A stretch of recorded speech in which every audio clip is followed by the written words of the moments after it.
महादेव आणि विष्णुदेव यांच्यामध्ये नेहमी स्पर्धा दाखवली जाते.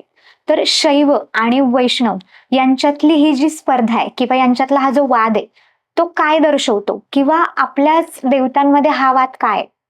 ही गोष्ट जी क्रिएट होते ही अज्ञानामधून होते. बरोबर. ठीक आहे, हे अज्ञान आहे. अज्ञान मीन्स काय, 2-3 प्रकारच्या गोष्टी असतात. त्याच्यामध्ये एक सगळ्यात मेन गोष्ट आहे ते आपल्याला वेगवेगळ्या दोषांमध्ये आपण राहतो. जसं एक कर्मदोष येतो, कर्मदोषाला आपण ईश्वरी कृपेने किंवा आपल्या साधनेने काढून टाकू शकतो. त्याच प्रकारे एक गोष्ट येते त्याला बोलतात अविद्या. अविद्या साधनेमधून नाही भेटत, ही कृपेनेच भेटते. ज्यावेळेस तुम्हाला कृपा भेटेल त्यावेळेस तुम्हाला विद्या प्राप्त होईल. आता एक एक्झाम्पल सांगतो. खूप लोकांना प्रश्न आहे हा की ज्या वेळेस तुम्ही भगवद्गीता वाचणार, भगवद्गीतेमध्ये श्रीकृष्ण बोलतात की कणाकणामध्ये विद्यमान असणारा तो परम परमेश्वर मी स्वतःच आहे. शिव म्हणतात कणाकणामध्ये तो परम परमेश्वर मीच आहे. ब्रह्मदेवांशी रिलेटेड तुम्ही पुराण वाचणार, ते म्हणतात की प्रत्येक ब्रह्मतत्वस्थ आहे. मग प्रश्न पडतो नेमकं यांच्यातच मारामाऱ्या चालल्या आहे. मग आपल्याला करायचं नेमकं काय? आपल्या देवांमध्येच एवढं काही आहे तर ते आपल्याला कधी जाणेल? मग साहजिक आहे आपल्यामध्ये तर वादविवाद असतीलच, पण ही गोष्ट ह्या प्रकारे नाहीये. पण ज्यावेळेस श्रीकृष्ण बोलतात की तो परम परमेश्वर मीच आहे, तू माझ्या चरणाशी आहे, तुला सगळं देईल, हे बोलण्याचा जो उद्घोष आहे तो एका श्रीकृष्ण या शरीरामधून नाही होते, तर श्रीकृष्णांनी त्यांच्या साधनेमधून जे गोष्ट प्राप्त केली, ज्या तत्वाला जाणलं त्या तत्वाचा तो उद्घोष आहे. तो तत्व सांगतोय की आम्ही सगळे एक आहे. मग शिवत्व, शिव काय बोलतात? शिव म्हणतात कणाकणामध्ये मीच आहे. मग शिव पण ज्यावेळेस बोलतात की कणाकणामध्ये मीच आहे, तर शिवांचा पण उद्घोष हा शरीर स्वरूपी नसून तो आत्मस्वरूपी आहे. ब्रह्मतत्व ज्यावेळेस ब्रह्म जेव्हा बोलतो तर ब्रह्मतत्व म्हणजे काय? तेच आहे. शिवतत्व म्हणजे काय? तेच आहे. विष्णू तत्व म्हणजे काय? तेच आहे. पण काय आहे ना, प्रत्येकाची लाईफस्टाईल वेगवेगळी आहे. प्रत्येकाच्या कर्मांनुसार प्रत्येक जण वेगवेगळ्या स्वरूपाला प्राप्त करण्याचा प्रयत्न करतो.